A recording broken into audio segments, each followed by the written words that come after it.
Russia on unblocking communication between Armenia and Azerbaijan. Article by Hovhannes Nazaretyan, published on August 22, 2024, on EVN Report.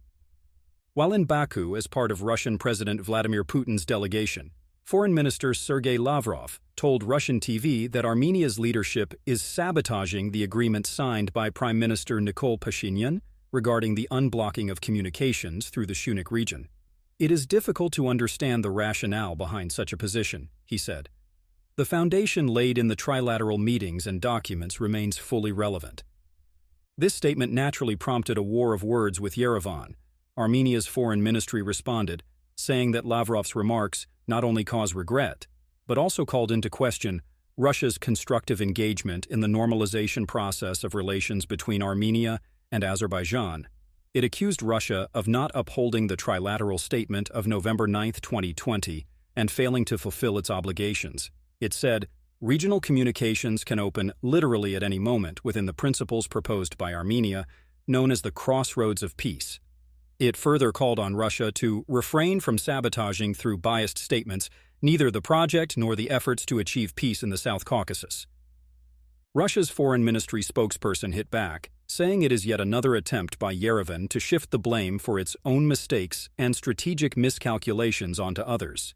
She said Armenia is acting under the direction of the West and missing opportunities to establish transportation links for the benefit of its own economy. November 9th and later trilateral statements. Lavrov was referring to point 9 of the November 9-10, 2020 trilateral statement signed by the leaders of Armenia, Azerbaijan, and Russia that ended the 44-day war in Nagorno-Karabakh, Artsakh. It calls for the unblocking of all economic and transport connections in the region. The clause referred specifically to links between Azerbaijan and its Nakhchivan exclave via Armenian territory. It provided for a direct Russian role in the process. The translation provided by the Kremlin says, Russia's Federal Security Service, FSB border guards, shall be responsible for overseeing the transport connections. The translation by the Armenian Prime Minister's office states that control over transport communication shall be exercised by the FSB guards.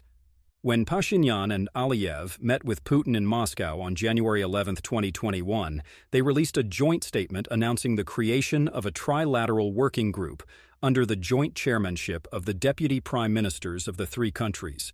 It was tasked with drawing up a list and timetable of activities aimed at restoring or building new transport infrastructure facilities necessary for organizing, implementing, and ensuring the safety of international traffic carried out across Armenia and Azerbaijan. Rail and road communication was set as a priority. The three leaders met again in Russia on November 26, 2021, to reaffirm their commitment to the implementation and compliance to the two previous trilateral statements, stressing the necessity of swiftly launching specific projects aimed at revealing the economic potential of the region. Putin said the leaders held an in-depth discussion on economic issues, on developing economic ties, and spoke about unblocking transport corridors as the first step, including both railway and road traffic. Pashinyan added that they have a common understanding of how the routes will operate. In their last trilateral statement on October 31, 2022, the leaders again reaffirmed their commitment to the previous agreements. Talks. Russia's Deputy Prime Minister Alexei Overchuk told Rossiyskaya Gazeta on September 30, 2022, that a lot of painstaking work has been done within the trilateral working group, which he co-chairs. But roads can only be opened or built after the sides clearly define the legal regime for crossing the border between the countries and for movement on these roads. During the negotiations, Overchuk said, a principle was established that the country through whose territory a road passes has sovereignty over it. He said Moscow has always supported the principle, and there is no question and cannot be a question of any extraterritorial corridor that would in any way infringe on the sovereignty of any side. Overchuk clarified that, in practice, entering Armenian territory from Azerbaijan via unblocked or newly built roads will involve border and passport control, similar to entering Armenia from Iran. He did not, however, specify who would be responsible for this control. Besides the Russian negotiation mediation track, Armenia and Azerbaijan also discussed unblocking communication routes through EU mediation. When Pashinyan and Aliyev met with European Council President Charles Michel on May 14, 2023, they reportedly made clear progress in their discussions aimed at unblocking transport and economic links in the region. Michel insisted that their positions have come very close, particularly on the reopening of the railway connections to and via Nakhchivan. The sides agreed to finalize an agreement on the modalities and a timetable, including drawing upon the support of the World Customs Organization.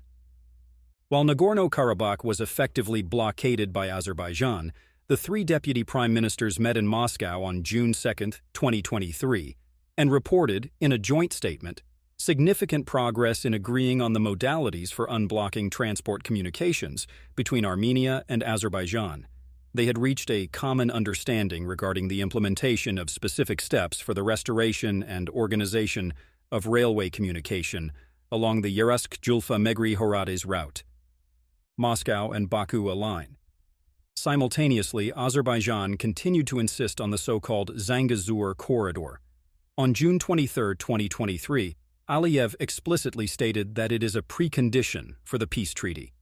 This is our rightful demand, especially given that Armenia undertook this obligation in the Act of Capitulation signed on November 10, 2020. However, this obligation has yet to be fulfilled, he said. Following the Azerbaijani takeover of Karabakh and the forced exodus of the entire Armenian population, the issue did not go away. Armenia maintains that the November 2020 statement has been effectively nullified. Our signature is there, but does anything written there exist in reality today? Pashinyan asked rhetorically in December 2023.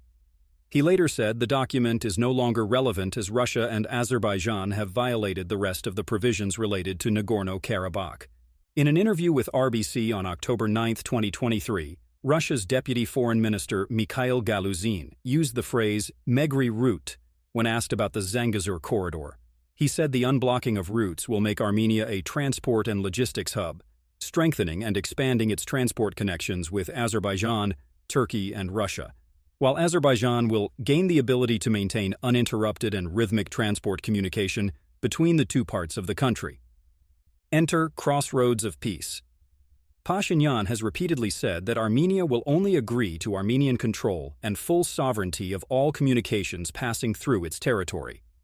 In an attempt to counter the joint Russian and Azerbaijani demand for a Russian-controlled corridor, Pashinyan unveiled his Crossroads of Peace initiative in October 2023. His first principle is that all infrastructure, including roads and railways, should operate under the sovereignty and jurisdiction of the countries through which they pass. At a press briefing on November 9, 2023, Russia's Foreign Ministry spokesperson, Maria Zakharova, said Pashinyan's Crossroads of Peace initiative aligns in many ways with what has been discussed over the past few years within the Trilateral Working Group of Deputy Prime Ministers. She noted, however, that a final agreement has not yet been reached because some lack the political will to do so, implicitly referring to Armenia. Zakharova also reminded that, according to the November 9th statement, control over transport communications between Azerbaijan and its Nakhchivan exclave is to be carried out by Russia's FSB. At an intergovernmental meeting in Yerevan on December 15, 2023, Russia's Deputy Prime Minister Overchuk further welcomed Pashinyan's Crossroads of Peace initiative, saying that a section of Armenia's north-south highway is being financed without the Eurasian Fund for Stabilization and Development. Alignment solidifies. In a lengthy interview on January 10, 2024, Aliyev made perhaps his most explicit remarks on what Baku has referred to as the Zangezur corridor. He demanded transit of cargo, citizens, and vehicles from mainland Azerbaijan to Nakhchivan through southern Armenia without undergoing any inspection and customs clearance. He reiterated his support for Russian oversight of the route. Russian border guards would provide security and control in the 42-43-kilometer area, and this obligation must be fulfilled. He insisted that this arrangement does not call into question the sovereignty of any country. Since Russian border guards are already deployed on the Armenia-Iran border, they can easily be deployed to control the route as well, he said.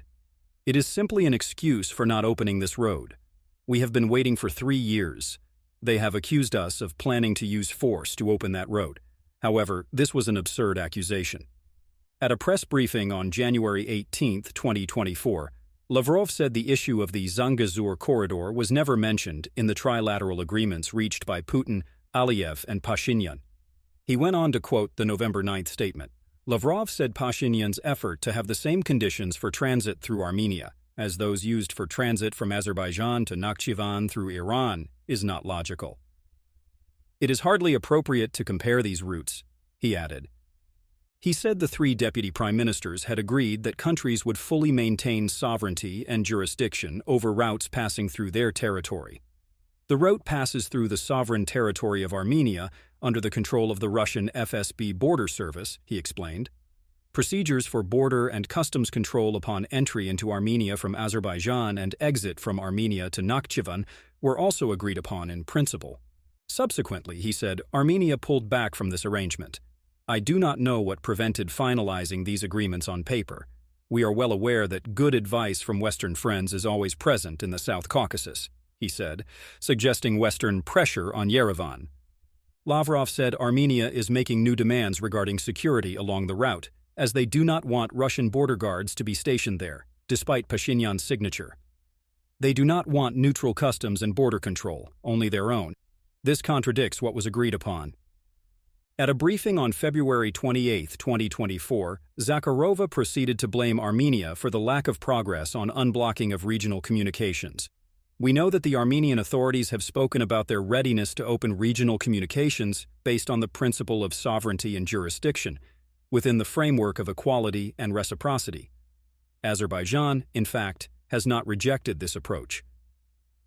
Unfortunately, this work has now stalled due to the position of the Armenian colleagues. She insisted that FSB control of the Megri route is logical both from the standpoint of optimal movement organization and from an economic perspective, as Russian border guards are already stationed there. She said Moscow does not consider Pashinyan's crossroads of peace as an alternative to the Megri route. It rather represents a broader view of the future of regional communications. Deputy Foreign Minister Mikhail Galuzin told Russian media on May 14, 2024, that Russia does not use the term Zangezur corridor. Despite the above-mentioned statements, he argued that Russia does not advocate for the creation of any specific route, but rather for the complete unlocking of economic and transport communications in the South Caucasus. He said that the June 2023 meeting of the Trilateral Working Group had reached a general understanding regarding the restoration and organization of railway communication between Armenia and Azerbaijan. He said the sides were on the verge of reaching a comprehensive and balanced agreement, but the process stalled when Yerevan froze trilateral interaction under Western pressure. Peace talks. Elchin Amirbayov, Aliyev's senior envoy who has been closely involved in the peace talks with Armenia, told RFE-RL on August 7, 2024, that Baku and Yerevan have agreed to put off the issue of transportation routes. On mutual agreement, we decided to take this paragraph out of the peace agreement and to refer it to a later stage, he said. Armenia's foreign ministry confirmed the next day that the provision has been removed by mutual consent. Despite this, an Azerbaijani government mouthpiece declared that it is a temporary measure, and the issue is far from being resolved. The Zangezur corridor, it said, will remain a critical topic in future negotiations.